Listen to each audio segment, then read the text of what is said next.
सूरज का बड़ा भाई अपने आदमियों के साथ वहां आ गया था और उसने सूरज को और मुझे एक साथ देख लिया। फिर क्या हुआ? वो मुझे कहने लगा, अगर हम औरतों को मारना बुज़दिली ना समझते तो मैं तुझे यही मार डालता। फिर सूरज कहने लगा कि किसी की मजाल है जो मेरी मुखी पर गोली चलाए। फिर क्या हुआ? मुझे लगा जैसे अभी गोलियां चल जाएंगी।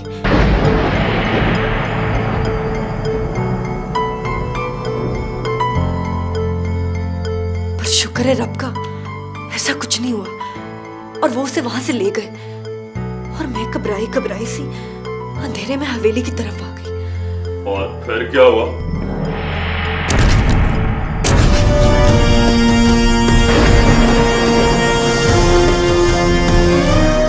मैं पूछ रहा हूं फिर क्या हुआ?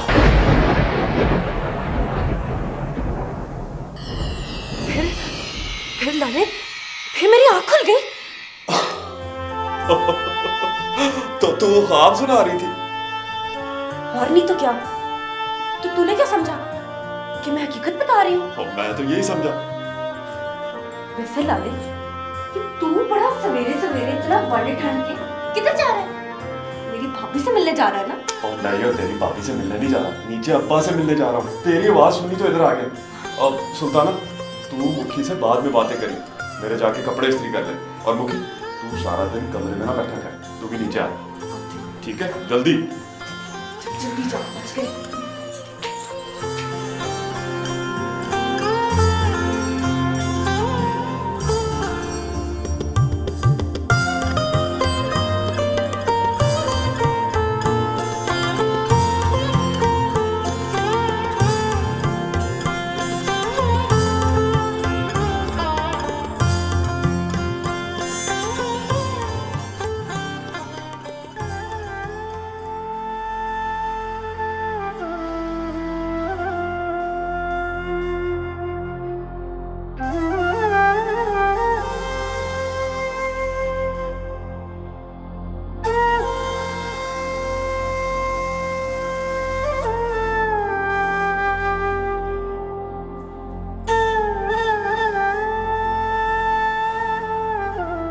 ये दिन ब दिन तुझे क्या होता जा रहा सूरज?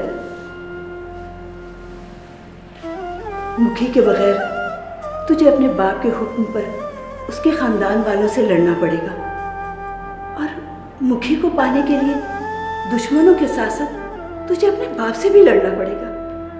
तू किस से लड़ेगा पुत्र?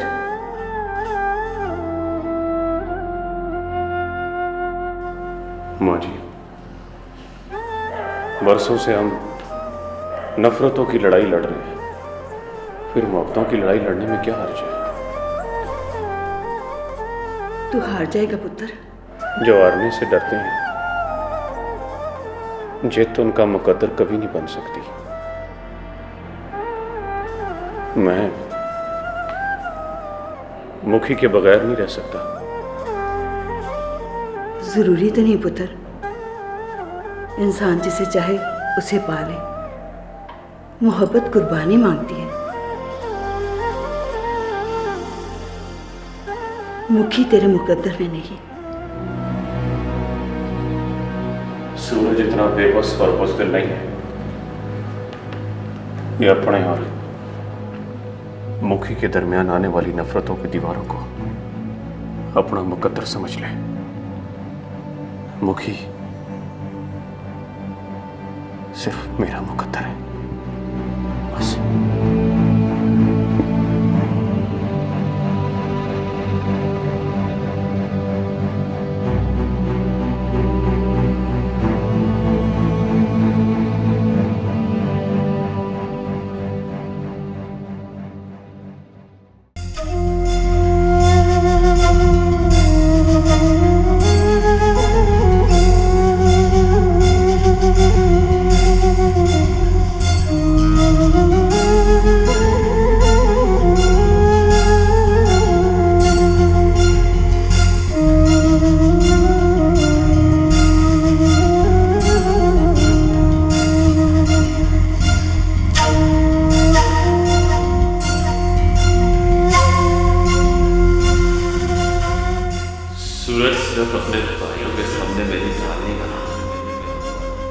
बल्कि उसने अपना हाथ, अपना खून मेरे हाथ में और कहा कि सूरज ने आपकी जिद पूरी कर दी।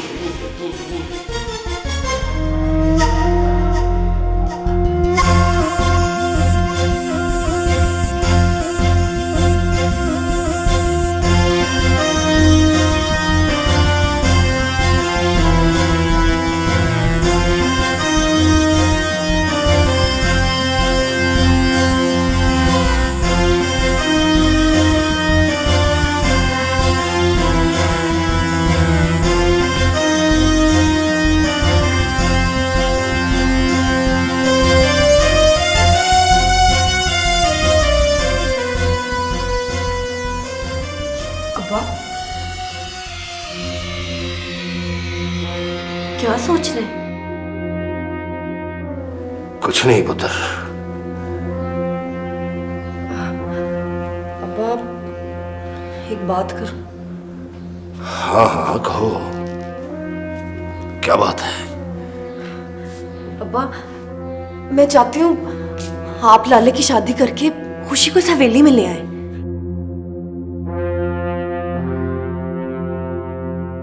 मगर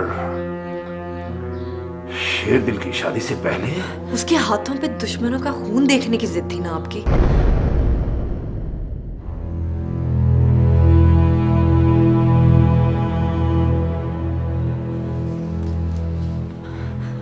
अब्बा, अब्बा अगर सोचें तो वो जिद दुश्मन के बेटे ने पूरी कर दी है। वो तेरे लाले की आदरी नहीं थी, दुश्मन के बेटे की पुत्री थी। क्या आपकी नजर में किसी की जिंदगी छीन लेना बहादुरी और किसी की जिंदगी बचाना एहसान के बजाय बुज़दिली है?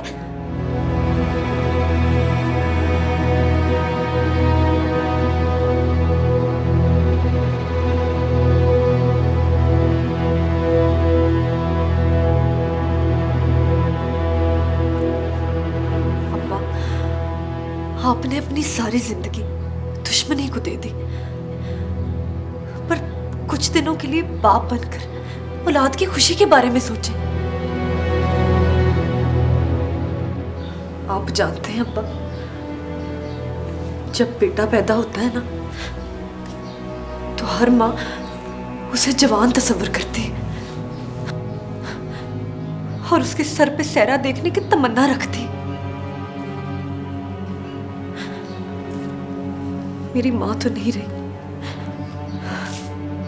पर उसकी ये तमन्ना तो पूरी कर दे। क्या आप अपनी जिद के लिए मेरी माँ की तमन्ना को मार देंगे?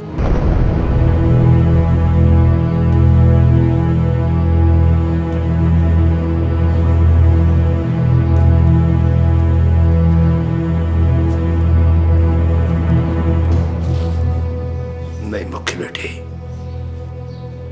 तुम ठीक कह रही हो।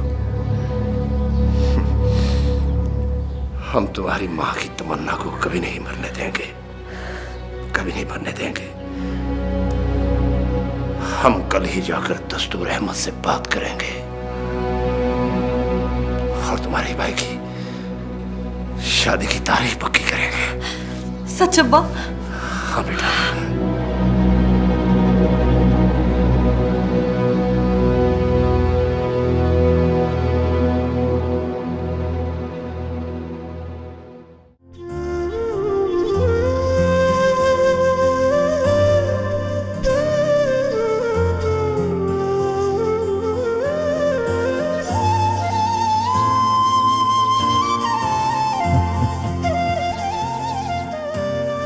और सुना दस्तूर अहमद, आजकल तेरी नौकरी कैसी चल रही है? अल्लाह के करम से और आपके दुआओं से ठीक है मालिक। और यार, तू हमें मालिक ना कहा कर, तू तो हमारा समधी है। देखे मालिक, मैं बेटी का प्यो हूँ और बेटियों वाले कितने भी बड़े बेटे वालों के सामने उनके सर झुके ही रहते हैं। खैर छोड़े मालिक, आप ये बताएं, आप खाएंगे क्या? ओ खान पीन को छोड़, आज हम तुमसे ना खुशी और शेर दिल की शादी की तारीख पक्की करने आए हैं। जैसा आपका हुक्म मालिक। तो फिर ठीक है, अगले महीने की चांद की पहली तारीख पक्की है। बिस्मिल्लाह मालिक, बिस्मिल्लाह। और सुनो दोस्तूर अहमद, ज्यादा तकल्लुफ करने की जरूरत नहीं, सारे चाह हम पूरे करेंगे।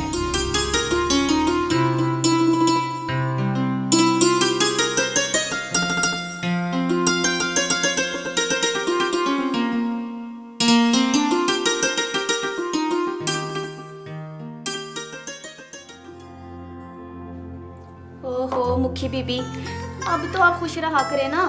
अब तो बड़े चौधरी साहब ने छोटे चौधरी साहब की शादी की तारीख भी पक्की कर दी है। सुल्ताना, सूरज ने कहा था कि वो लाले की शादी पे सुलह का पैगाम जरूर लेकर आएगा। हैं? ओ मुखी बीबी, क्या हो गया? आप उसे समझाएं, क्यों वो खुद चलकर मौत की तरफ आना चाहता है? मैंने तो बहुत रोका उसे, पर वो बजिद था। अगर वो शादी पर आ गया तो पता नहीं क्या होगा। होना क्या है बीबी, बस बड़े चौधरी साहब उसके टुकड़े टुकड़े कर कर वापस बख्तपुर भिजवा देंगे।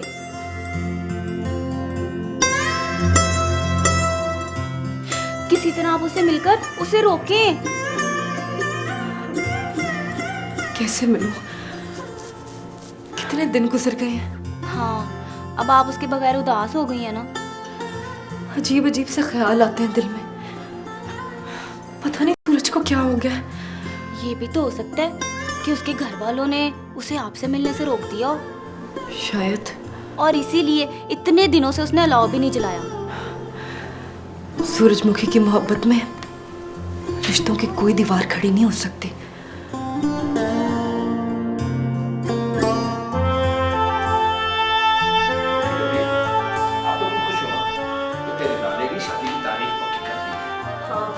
बहुत खुश है, पर अब्बा उससे पहले मुझे एक इजाजत चाहिए। मुझे पता है कि तुम यही कहोगे ना कि आज से ढोलकी बजाने की मुझे इजाजत दे दो। अच्छा, अभी शाम को अपनी सारी सहेलियां इकट्ठी कर देना तो अपने सारे शब्द पूरे कर लेना। लेकिन अब्बा उससे पहले मैं दरगाह पे जाना चाहती हूँ। दरगाह पर क्यों? तो मैंने लाले की शादी की मन्नत मानी थी, बस वही उतारनी है। ओह अच्छा अच्छा अच्छा अच्छा, चली जाना अभी दरगाह पर। अब वहाँ मेरा विश्राम करना। जी अब्बा।